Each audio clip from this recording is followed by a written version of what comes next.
ಇನ್ನೊಂದು ಪ್ರಶ್ನೆ. ಜನಾರ್ದನ್ ಅಂತ, ನಾನು BJP ಕಾರ್ಯಕರ್ತ.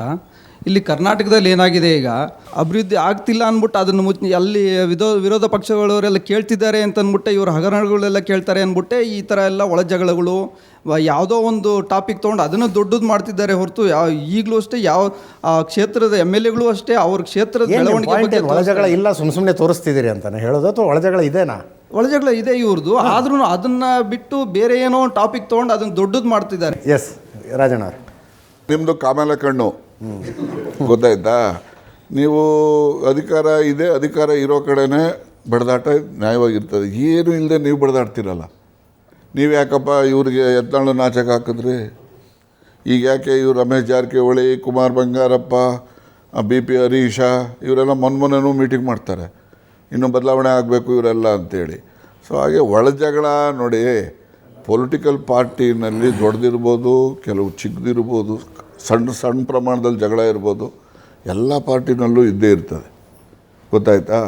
ಆದರೆ ಇಲ್ಲಿ ಕಾಂಗ್ರೆಸ್ನಲ್ಲಿ ಹೆಚ್ಚಿದೆ ಅಂತೇಳಿ ಮೀಡಿಯಾದಲ್ಲಿ ತೋರಿಸ್ತಾರೆ ಅಂತ ನಿಮ್ಮ ಇದು. ಕಾಂಗ್ರೆಸ್ನಲ್ಲಿ ಅಧಿಕಾರ ಇದೆ, ಅಧಿಕಾರ ಇರೋ ಕಡೆನೇ ಜಗಳ ಇರ್ತಕ್ಕಂಥದ್ದು, ಅಧಿಕಾರ ಇಲ್ಲದ ಕಡೆ ಜಗಳ ಇರೋದಿಲ್ಲ. ಆದರೆ ಏನೇ ಜಗಳ ನಮ್ಮಲ್ಲಿ ಇದ್ದರೂ ಕೂಡ ನಾವು ಅಂತಿಮವಾಗಿ ಕಾಂಗ್ರೆಸ್ ಹೈಕಮಾಂಡ್ ಹೇಳ್ದಂಗೆ ಕೇಳ್ತೀವಿ. ಅವ್ರು ಹೇಳಲಿ ಅಂತ ಹೇಳಿದೆ, ಅವ್ರು ಇವತ್ತು ನಾಳೆಗೆ ಹೇಳ್ತಾರೆ, ಹೇಳಿದ್ಮೇಲೆ ಸರಿ ಹೋಗ್ತದೆ.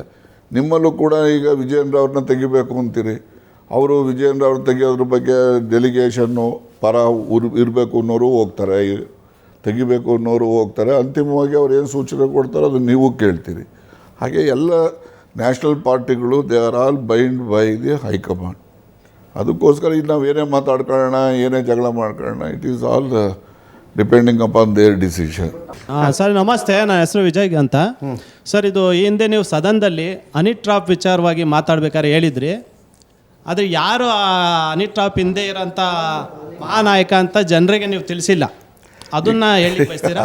ನಾನೇ ಕೇಳೋಣ ಅಂತಿದ್ದೆ. ಅದೊಂದು ಕೇಸ್ ಅಬ್ರಪ್ಟಾಗಿ ನಿಂತು ಹೋಗ್ಬಿಡ್ತಲ್ಲ ಸರ್. ನಿಲ್ಲಿಲ್ಲ. ನಾನು ಇವತ್ತು ಆ ಆರೋಪಕ್ಕೆ ಬದ್ಧ ನಾನು ಮಾಡೋದಕ್ಕೆ ನನ್ನ ಹತ್ರ ಪುರಾವೆ ಬೇಕಲ್ಲ. ನಾನು ಐಥಾಟ್ ನಮ್ಮ ಮನೆಯಲ್ಲಿ CC ಕ್ಯಾಮ್ರಾ ಇದೆ ಅಂತೇಳಿ ಅಂದ್ಕೊಂಡಿದ್ದೆ. ನನಗೆ ಆಮೇಲೆ ಗೊತ್ತಾಯಿತು, ನಾನು ಆ ದಿವಸನೇ CC ಕ್ಯಾಮ್ರಾದ್ದು ಮುಂದಿನ ಸಲ ತೆಗಿಸ್ಬೇಕಂತ ನೋಡ್ತೀನಿ, CC ಕ್ಯಾಮ್ರಾಗಳೇ ಹಾಕಿಲ್ಲ. ನಾನು ಆಮೇಲಿಂದ ಇವ್ರಿಗೆ ಕೇಳಿದೆ, ಏನಪ್ಪ ಮಿನಿಸ್ಟ್ರ್ ಮನೆಗಳಿಗೆ ಕ್ಯಾಮ್ರಾಗಳು ಹಾಕಿಲ್ಲ, ಯಾರು ಬೇಕಾದ್ರೂ ಬರ್ಬೋದು, ಯಾರು ಬೇಕಾದ್ರೂ ಹೋಗ್ಬೋದು, ಏನು ಕತೆ ಇದು? ಇಲ್ಲ ಸರ್, ಯಾವ ಮಿನಿಸ್ಟ್ರುಗಳು ಹಾಕ್ಸ್ಕೊಳ್ಳಲ್ಲ ಸರ್, ಅದಕ್ಕೆ ನಿಮ್ಮದು ಹಾಕಿಲ್ಲ ಸರ್. ಈಗ ನಾನು ಅವಳು ಯಾವಳು ಬಂದಿದ್ಲು, ಅವಳು ಏನು ಮಾಡಿದ್ಲು, ನಾನು ಅವಳಿಗೆ ಏನು ಮಾಡಿದೆ, ಅವೆಲ್ಲರೂ ಕೂಡ ನಾನು ಕಂಪ್ಲೇಂಟಲ್ಲಿ ಬರೆದು ಕೊಟ್ಟಿದ್ದೆ. ಅದು ನನಗೆ ಹನಿ ಟ್ರ್ಯಾಪ್ ಒಂದೇ ಅಲ್ಲ, ನನ್ನ ಹತ್ರ ದುಡ್ಡು ಕೊಟ್ಟು ಕಳಿಸೋದು ಯಾವುದೋ ಒಂದು ಕೆಲಸಕ್ಕೆ ಅಂತ, ಆ ಥರದ್ದು, ಮತ್ತು ಇನ್ನೊಂದು ಆ ಮೂಲಕ ಏನೋ ನಿಮ್ಮನ್ನು ಟ್ರ್ಯಾಪ್ ಮಾಡೋದು, ಇವನ್ನು ಅಲ್ಲಿಗೆ ಬಂದು ಪಾಯ್ಸನ್ ಹಾಕೋದು, ಜೊತೆ ಕೂತ್ಕೊಂಡು ಫ್ರೆಂಡ್ಶಿಪ್ ಬೆಳೆಸ್ಕೊಂಡು, ಈ ಥರ ಎಲ್ಲನೂ ಕೂಡ ಪ್ರಯತ್ನಗಳಾಗಿದ್ದಾವೆ. ಆಗಿಲ್ಲ ಅಂತ ಆದರೆ ಅದನ್ನು ಪ್ರೂವ್ ಮಾಡಬೇಕಲ್ಲಪ್ಪ. ಪಾಯ್ಸನ್ ಹಾಕೋ ಪ್ರಯತ್ನ ನಡೀತು ಅಂತೀರಾ ನೀವು? ಪಾಯ್ಸನ್ ಹಾಕೋ ಪ್ರಯತ್ನ ಮತ್ತೆ ರಾಜಕಾರಣ ಇಲ್ಲಿ ತನಕ ಬಂದಿದೆಯಾ? ಇಲ್ಲ, ರಾಜಕಾರಣಿಗಳು ಮಾಡಿದಾರೋ ಇನ್ನೊಬ್ಬರು ಮಾಡಿದಾರೋ ಏನು ಕತೆನೋ ಗೊತ್ತಿಲ್ಲ. ಒಬ್ಬರು ಮುಗಿಸ್ಬೇಕು ಅಂದರೆ ಏನು ಬೇಕಾದ್ರೂ ಮಾಡಬಹುದಲ್ಲ, ಈ ಥರದಲ್ಲೆಲ್ಲ ಇರ್ತವೆ. ನಾವು ಅದನ್ನೆಲ್ಲ ಮೀರಿ ಬಂದಿದ್ದೀನಲ್ಲ.